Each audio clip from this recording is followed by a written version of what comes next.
kwambara imyambarire yanjye igaragaza ibyo nizera. wizerera mu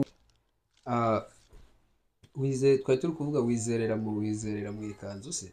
Oya, nizera ibyo nizera biratandukanye. Uwo nizera ni Imana, kandi imyambarire yanjye igomba kugaragaza uwo nizera, uwo wizera ikamwubahisha. ukamwubahisha. Rero mu byo nizera nizera ko kwambara nikwije bimesheje agaciro, bihesha agaciro Imana nizera. Se itorero ryanyu ritandukaniye n'iry'abasilamu? kuko sindabona n'umusilamu wambaye ipantaro.